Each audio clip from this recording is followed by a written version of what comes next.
Kailan ka ba dapat magpatingin sa doktor? Kapag malala na?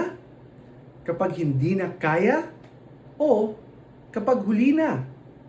Kung ito ang mindset mo, baka doon nagsisimula ang problema.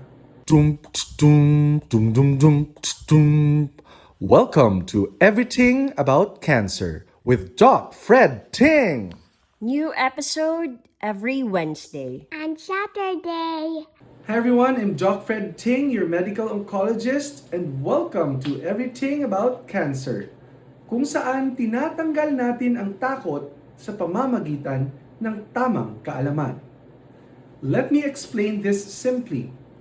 Hindi mo kailangang maghintay na lumala bago ka magpatingin.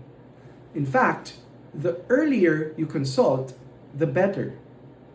So, kailan ka dapat magpatingin? Kapag ang sintomas mo tumagal na ng higit 2 weeks. Kapag may kakaiba kang nararamdaman, kapag may bukol o pagbabago sa katawan mo, kapag may family history ka ng cancer, kahit may kutob ka lang na something is wrong.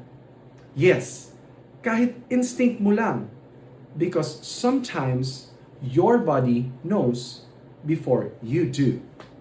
Let's be honest, marami sa atin ang ganito. Hintayin ko muna, Dok, baka mawala. Ayoko munang magpa-check, baka may makita. Pero ito ang reality. Ang hindi pagpapatingin, hindi nagtatanggal ng sakit. Nade-delay lang ang diagnosis. Sa clinic, madalas kong marinig ito. Doc, sana mas maaga akong nagpa-check. At bawat beses na marinig ko yon, alam ko may pagkakataon sana na pwede pang nabago ang outcome. And that's something we want to avoid. So let me change your mindset today. Ang pagpapatingin sa doktor, hindi dahil may sakit ka. Ginagawa ito para makasigurado ka.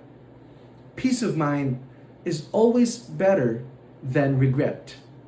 So don't wait for things to get worse. Do not wait for fear. Take that step today. And always remember, let your faith be stronger than your fears, because cancer is not a death sentence and there is always hope. Thank you for watching Everything About Cancer with me, Doc Fred Ting. If you found this episode helpful, please like this video, share it with your family and friends, and subscribe to the channel so we can spread accurate and reliable information about cancer to more people.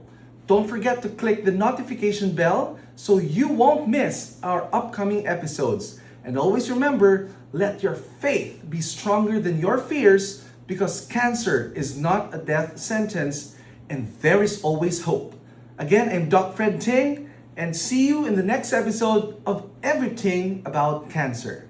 Dum, dum, dum, dum, dum, dum. Welcome to Everything About Cancer with Doc Fred Ting. New episode every Wednesday. And Saturday.